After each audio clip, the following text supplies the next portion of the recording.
Welcome. সবাই দেখছেন, কেমন লাগে। আজকে নিয়ে এসেছি অলিম্পিকের কিছু ঘটনা।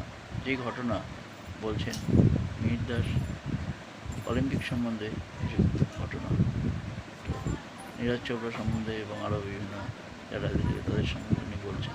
চলুন দেখা যাক। আগামী মঙ্গলবার 6 তারিখ, আমি জানি না ভারতবাসীর যারা ক্রীড়াঙ্গনে সারাদিন পড়ে থাকেন বা যারা খেলাধুলাকে ভালোবাসেন তাদের ঘুম হবে কিনা। সকলের নজর প্যারিসে ভারতের নীরজ চোপড়ার দিকে। পারবে কি নীরজ 2024-এ আবার সোনা আনতে? তারই অপেক্ষায় আপামর ভারতবাসী। চলুন দেখি। বাংলা একটা কথা আছে, মঙ্গল উষা বুধে পা, যথা ইচ্ছা তথা যা। হ্যাঁ, আমি এলাম অলিম্পিকের বিষয় নিয়ে। নীরজ চোপড়া আগামী মঙ্গলবার 6 আগস্ট তিনি মাঠে নামছেন। পারবেন কি টোকিও অলিম্পিকের মতন ভারতবর্ষকে জ্যাভলিনে আবার নতুন করে সোনা এনে দিতে?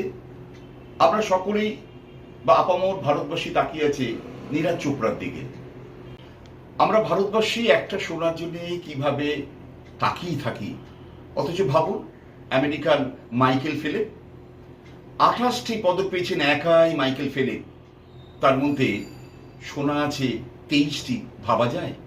কার্ল লুইসের কথাই ভাবুন না। কার্ল লুইস তিনিও কিন্তু 9টি সোনা পেয়েছেন। উইনস্টন বোল্ট তার 100 মিটার দৌড় এখনো সেই রেকর্ড কিন্তু কেউ ভাঙতে পারেনি। তিনি 3বার গোল্ড পেয়েছেন অলিম্পিকে। তিনি 9.5 দৌড়েছেন 100 মিটার, 200 মিটার দৌড়েছেন 19.19। ভাবা যায়?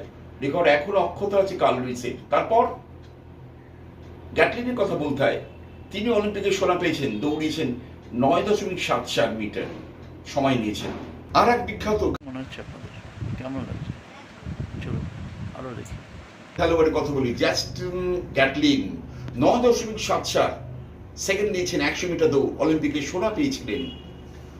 ভারতের অভিনব বিন্দ্রা 10 মিটার এয়ার রাইফেলে তিনি ভারতবর্ষকে সোনা এনে দিয়েছেন। প্রথম ভারত সোনা পেয়েছিল অভিনব বিন্দ্রার হাত ছুঁয়ে। মনু ভাকার চলতি অলিম্পিকে পরপর 2টি ব্রোঞ্জ পেয়েছেন। তিনি ছুঁয়েছেন নরমান পিচার্ড। কি আপনাদের মনে হচ্ছে নরমান পিচার্ড? 1900 সালে প্যারিস অলিম্পিকে নরমান পিচার্ড, তিনি তখন কলকাতা সেন্ট জেভিয়ার্স কলেজে পড়তেন। তিনি প্রতিনিধিত্ব করেছিলেন ভারতের ক্রীড়াবিদ হিসেবে। 200 মিটার হার্ডলস, 200 মিটার দৌড়ে নরমান পিচার্ড রূপে এনে দিয়েছিলেন ভারতবর্ষকে। এটি ছিল ভারতবর্ষের প্রথম অলিম্পিকে পদক। দেখা যাক আগামী মঙ্গলবার আমাদের নীরজ চোপড়া কি করেন। ভারতে আবার কি সোনা আসবে নীরজের হাত ধরে? তারই অপেক্ষায় 140 কোটি ভারতবাসী। নীরজ, জয় নীরজ, জয় নীরজ, জয় নীরজ। নমস্কার। আপনাদের ভালো লাগে অতি অবশ্যই লাইক করবেন, শেয়ার করবেন, কমেন্ট করবেন এবং আপনাদের সহযোগিতা আমরা ধীরে ধীরে আমার চ্যানেলটি এগিয়ে যেতে পারবে। তো সবাই দেখবেন এবং লাইক করবেন, শেয়ার করবেন, অতি অবশ্যই সাবস্ক্রাইব করবেন। সাবস্ক্রাইব একাউন্টের প্রয়োজন, সাবস্ক্রাইবে না করলে কিন্তু এবং যা বেল আইকনটা আছে সেটা অতি অবশ্যই বাজিয়ে দেবেন।